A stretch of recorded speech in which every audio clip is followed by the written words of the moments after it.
తెలుగు భాషాభిమానులకు స్వాగతం. నేను మీ భాస్కరాచార్య. మనం సరదాగా నేర్చుకుందాం ఛానల్లో తెలుగు భాషను ఎంతో చక్కగా నేర్చుకుంటున్నాం.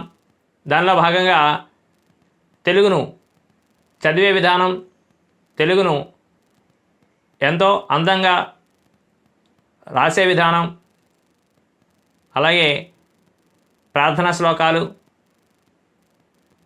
చిత్రలేఖనం, ఇవన్నీ కూడా తెలుగులో నేర్చుకుంటున్నాం. మనం ఈ వీడియోలో తెలుగు గుణింతాలు, ముందు వీడియోలో తెలుగు గుణింతాల గురించి చర్చించుకున్నాం, గుణింతాలు నేర్చుకున్నాం.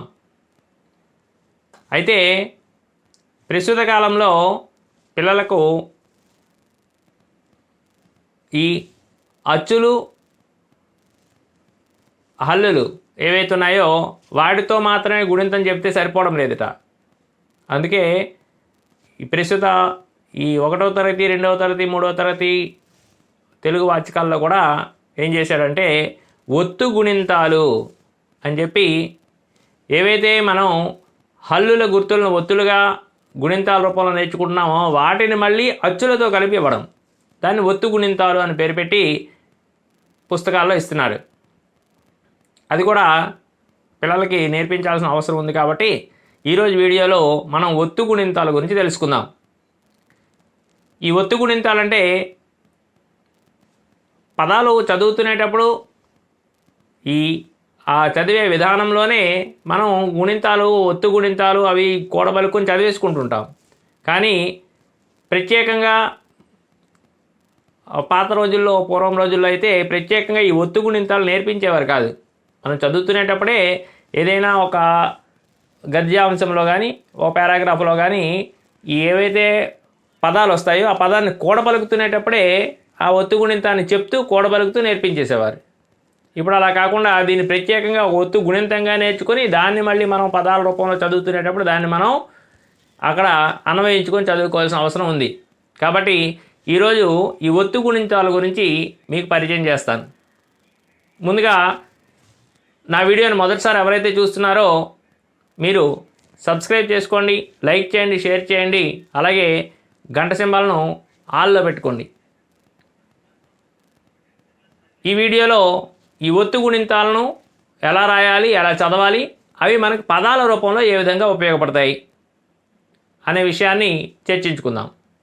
మామూలుగా ఈ గుణింతంలో చూడండి, కా గుణింతం పైన రాసింది.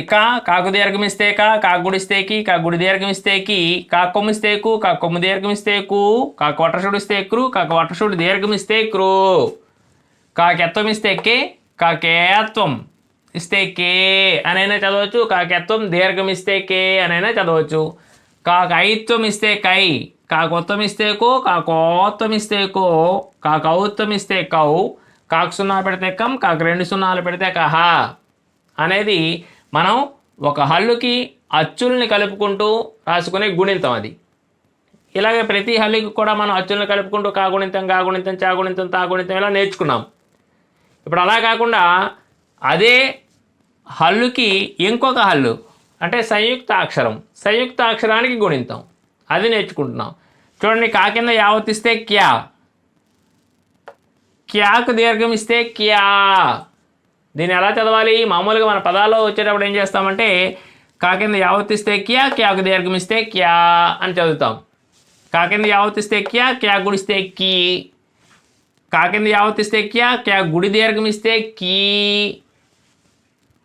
కా కింద యావత్తిస్తే క్యా కొమ్మిస్తే క్యూ అని చదవాలి. అంతేగాని కా కొమ్మిస్తే కూ కింద యావత్తిస్తే క్యూ అని చదవకూడదు. దీన్ని ఎలా చదవాలి? ముందు ఈ హల్లు ఒత్తుని చదివి తర్వాత గుణింతపు గుర్తుని చదవాలి. కా కింద యావత్తిస్తే క్యా కొమ్మిస్తే క్యూ, కా కింద యావత్తిస్తే క్యా కొమ్ము దీర్ఘమిస్తే క్యూ, అలాగే కా కింద యావత్తిస్తే క్యాకు వట్రసుడు ఇస్తే అక్కిరు. ఇలాంటి కొన్ని అక్షరాలు మనకి ఎక్కడ ఏ పదాల్లో రావు, ఉపయోగపడవు, కానీ నేర్చుకోవాల్సిన అవసరం ఉంది కాబట్టి నేర్చుకుంటున్నాం అంతే. దాన్ని కొన్ని సందర్భాల్లో ఉచ్చారణలో కూడా మనకి కష్టమైపోతుంది, ఉచ్చరించడానికి కూడా కష్టంగా ఉంటాయి. అలాంటి అక్షరాలు మనకి వాడుకలో లేవు, రావు. కాకపోతే అన్ని అచ్చుల గుర్తులన్నీ దానికి కలిపి చెప్పాలి కాబట్టి కలిపి చెప్పుకోవడం.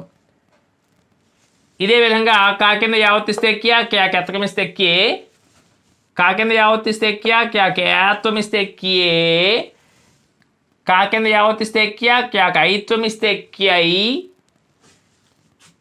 కా కింద యావత్తిస్తే క్యా క్యా కొత్తమిస్తే క్యో, కా కింద యావత్తిస్తే క్యా క్యా కోత్వమిస్తే క్యో, కా కింద యావత్తిస్తే క్యా క్యా కౌత్వమిస్తే క్యౌ, కా కింద యావత్తిస్తే క్యా క్యా సున్నా పెడితే క్యం, లౌక్యం అని రాసేటప్పుడు ఇది రాస్తాం కదా. కా కింద యావత్తిస్తే క్యా క్యా సున్నా పెడితే క్యం, లౌక్యం రాస్తాం కదా.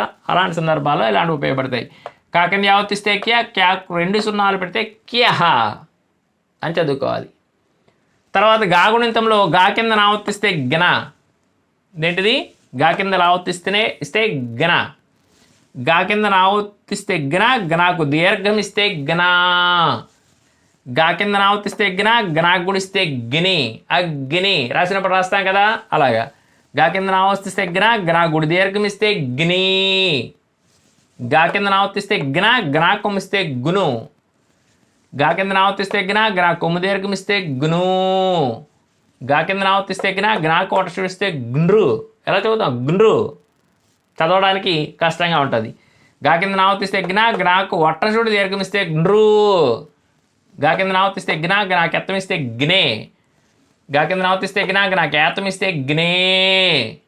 అలాగా మొత్తం అన్ని హల్లులకి కూడా మనం ఇలా గుణింతాలని పెట్టుకుంటూ సంయుక్త అక్షరాలన్నీ రాసుకుంటూ అక్షరాలన్నిటికి కూడా మళ్ళీ మనం ఈ అచ్చుల గుర్తులు ఏవైతే ఉన్నాయో, గుణింతపు గుర్తులు ఏవైతే ఉన్నాయో వాటిని మనం కలుపుకుంటూ రాసుకొని చదువుకోవాలి. అది మామూలుగా మనం పారాగ్రాఫ్లో చదువుతునేటప్పుడు, కథలు చదువుతునేటప్పుడు, పాఠం చదువుతునేటప్పుడు, పద్యం చదువుతునేటప్పుడు మధ్యలో వస్తూ ఉంటాయి. దాన్ని మనం కూడబలుకొని చదివి మొదట్లో దాన్ని ప్రాక్టీస్ చేస్తే తర్వాత అదే మనకి సులువుగా చదవడానికి వస్తుంది. సేమ్ ఇలాంటి పదాలను మరి కొంచెం చూడండి. ఇక్కడ ఈ ఏవైతే ఉన్నాయో ఈ పదాల లాంటి పదాలు, అక్షరాలు, వీటిని ఉపయోగించుకుని కొన్ని పదాలు రాశాను ఇక్కడ. ఈ పదాలను ఎలా చదవాలో చెప్తాను. అంటే ఈ గుణింతాలన్నీ మనం నేర్చుకోక్కర్లేదు. మనం చదువుతున్న పదం ఏదైతే ఉందో ఆ పదాలు నేర్చుకుంటే ఆ గుణింతాలు మనకు ఈజీగా వచ్చేస్తాయి. సంస్కృతము అనే పదం ఉంది. సంస్కృతము. ఈ సంస్కృతము అనేది సంయుక్తాక్షరమా సంశ్లేషాక్షరమా? స్క్రూ అనేది సంయుక్తాక్షరమే, అది సంశ్లేష కాదు. ఎందుకంటే ఈ వట్రసుడి అనేది అచ్చు గుర్తు, హల్లు గుర్తు కాదు. 2 హల్లులు ఉంటే, ఒక హల్లు కింద 2 హల్లులు ఉంటే అది సంశ్లేష. కానీ ఇక్కడ ఏమైంది, ఒక హల్లే ఉంది, అలాగే అచ్చు గుర్తుంది, కాబట్టి అది సంయుక్తాక్షరంగానే చెప్పుకోవాలి. సంస్కృతము అనేది సంయుక్తాక్షరము. సాకు సున్నా పెడితే సం, సా కింద కావత్తిస్తే ఇస్కా, ఇస్కాకు వట్ట చూడిస్తే స్క్రూ, తా మా కొమ్మిస్తేము, సంస్కృతము అని కూడబలికి చదవాలి. సా కింద తావత్తిస్తే స్థా, స్థాకత్వం కింద ఐత్వం ఇస్తే స్థై, స్థై. రా కింద యావత్తిస్తే రియా, మా కొమ్మిస్తేము స్థైర్యము. అలాగే గా కింద నావత్తిస్తే జ్ఞ, జ్ఞాకు గుడిస్తే గ్ని, అగ్ని. దా కింద రావత్తిస్తే ద్ర, ద్రాకు ఔత్తమిస్తే ద్రౌ, పా దాకు గుడిస్తే ది, ద్రౌపది, ద్రౌపది. రా కింద జావత్తిస్తే ఇర్జా, ఇర్జా కొమ్మిస్తే ఇర్జు, అర్జు. నా కొమ్మిస్తేను అర్జును, డా కొమ్మిస్తేడు అర్జునుడు. అక్షరం అక్షరం కూడబలుక్కుంటూ అక్షరాన్ని కలుపుకుంటూ పదాన్ని పూర్తిగా రాసుకోవచ్చు.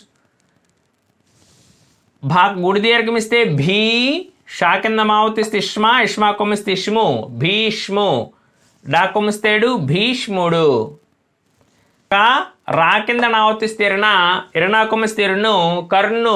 డా కొమ్మిస్తేడు కర్ణుడు, కర్ణుడు. భాగుడిస్తే భీ, అభి, మా, అభిమా. నా కింద యావతిస్తే న్యా, న్యా కొమ్మిస్తే న్యూ, అభిమన్యు. డా కొమ్మిస్తేడు అభిమన్యుడు. ఇలాగా మనకి ఏవైతే ఈ ఒత్తు గుణింతాలు ఉన్నాయో ఒత్తు గుణింతాలు ఈ పదాల్లో మనం ఉపయోగించుకుంటూ ఉంటాం. కాబట్టి ఈ ఒత్తు గుణింతాలను మనం నేర్చుకోవాలి. కొంతవరకు కొన్ని నేర్చుకుంటే మిగతా మనం చదువుతునేటప్పుడు వచ్చే పదాన్ని బట్టి దాన్ని మనం గుణింతం కూడబలుకొని చదువుకోవచ్చు. ఈ విధంగా ఒత్తి గుణింతాలు నేర్చుకోవాలని ఉద్దేశం ఉన్నవాళ్ళు, ఒత్తి గుణింతాలు నేర్చుకోవాలనుకుంటున్న వాళ్ళు ఎవరైతే ఉన్నారో వాళ్ళు ఒత్తి గుణింతాలు నేర్చుకుని పదాలను కూడా ఈ సాధన చేసినట్టయితే తెలుగు మరికొంచెం సులువుగా ఈ సంయుక్త పదాలు లేదా సంశ్లేషాక్షర పదాలు వీటిని మనం రాయగలం. కాబట్టి ఈ వీడియో చూసి అక్షరాలను ఏ విధంగా మనం గుణింతాలని, అలాగే గుణింతపు గుర్తులని, అలాగే సంయుక్తాక్షరాలని, సంయుక్తాక్షరాల గుణింతాలని ఏ విధంగా రాసుకుంటున్నామో అర్థం చేసుకుంటారని ఆశిస్తున్నాను. ఈ వీడియో మీకు నచ్చినట్టయితే వెంటనే లైక్ చేయండి, షేర్ చేయండి, సబ్స్క్రైబ్ చేయండి. అలాగే గంట సింబల్ని ఆల్లో పెట్టుకోండి. స్వస్తి.